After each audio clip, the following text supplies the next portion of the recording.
Resonance is all around us, from musical instruments to playground swings, and even large structures such as skyscrapers and bridges. Resonance can occur just about anywhere. In some cases, like the swing, resonance can be a positive quality. If someone pushes you on a swing at just the right speed, in sync with its natural frequency, it propels you higher.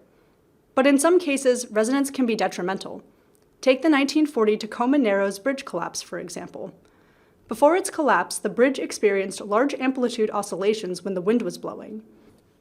The collapse occurred when the wind generated flutter in the structure, which matched the structure's natural frequency, causing large amplitude oscillations and stretching the bridge beyond its design strength. All materials have a natural frequency and thus can experience resonance. But where does this property originate? Is it a material property? Is it independent of material and a function of the structure? These are all interesting questions, so the natural conclusion is that we need, you guessed it, a hypothesis.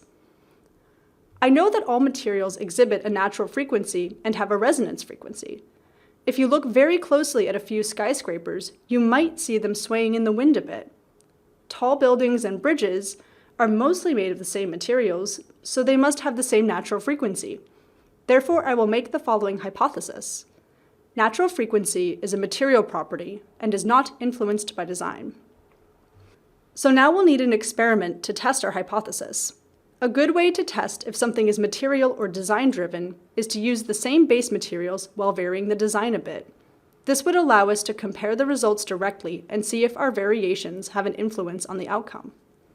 Now that we have the general idea for our test, let's add in a few more specifics. While I don't have a bridge lying around to test, and you probably don't either, we can use some smaller items for our experiment. I have here 2 foam blocks, 2 wooden skewers of different sizes, 2 batteries, and a roll of tape. Put together, they form our 2 test specimens. One end of each skewer is pushed into the foam block, with the other end supporting a battery taped to it. The result is 2 systems that have the same mass, but slightly different designs. Now let's get to testing. To test our hypothesis, we'll need to induce resonance. By shaking the foam block back and forth, we'll try to excite the resonance frequency. Let's first take a look at the design with a shorter skewer. When we start shaking the block, the battery and the skewer mostly move along with the same motion of the block, and the amplitude certainly isn't increasing. It doesn't appear to be resonating at all. Well, we hypothesized that design doesn't factor into resonance, so we would expect the long skewered design to behave similarly. But wait a second, it's not acting in the same way. When we give this one a shake, the battery almost immediately starts to oscillate at higher amplitudes. This is definitely a distinct difference from the other test we did. So now, what can we learn from our experiment?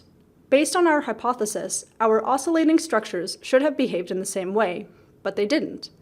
What we saw was that there was a clear difference between the short skewer setup and the long skewer setup. Therefore, we can say that our hypothesis has been disproved, and that the resonance is indeed influenced by structural design. But what does this mean in the greater engineering sense? If we go back to the Tacoma Narrows Bridge, this conclusion makes sense, because the bridge wasn't constructed out of different materials than other bridges at the time. The key difference was how the bridge was built and what design decisions were made. Mass, material stiffness, and geometry all play a significant role in structural resonance. And this principle of resonance isn't only applicable to big structures like bridges, but is also used by engineers to drive the design of structures which are joined together and can independently oscillate, such as a spacecraft launch vehicle. Maybe one day you'll look at designing a structure and use resonance frequency to ensure it will operate safely.